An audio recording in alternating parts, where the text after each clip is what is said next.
I know ये video थोड़ी slow paced है but please do give it a watch till the end and I promise that at the end of the video you will definitely get a new perspective of looking at our 7 चिरंजीवीज. Do let me know in the comments कि आपको ये perspective कैसा लगा. So without wasting any time, let's get started.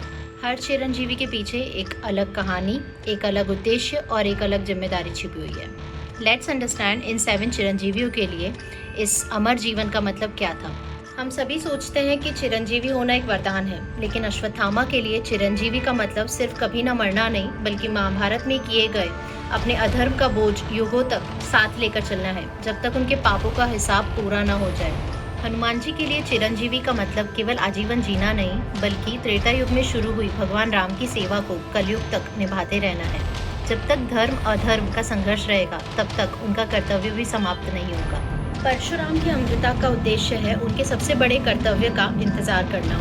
Hindu mythology के according जब कलयुग का अंत होगा, तब वही भगवान कल्कि को शस्त्र विद्या सिखाएंगे और धर्म की पुनः स्थापना में उनका साथ देंगे. हम सभी सोचते हैं कि अमर होने का मतलब है शरीर का कभी न मिटना, बट वेदव्यास के लिए अमर का मतलब है वेदों का ज्ञान, मतलब महाभारत का इतिहास और धर्म का रास्ता हर नए युग को दिखाना. क्योंकि जब भगवान कल्कि का समय आएगा, तो सिर्फ केवल शक्ति ही नहीं, धर्म का ज्ञान भी उतना ही जरूरी होगा. कृपाचार्य के लिए चिरंजीवी होने का मतलब है हर युग में धर्म, शस्त्र और योद्धाओं की परंपराओं को जीवित रखना, मेकिंग श्योर कि समय के साथ साथ ये सब लुप्त ना हो जाए. दिस इज सो दैट जब भगवान कल्कि का कली के साथ फाइट हो, तब सत्य की रक्षा करने वाले तैयार हो.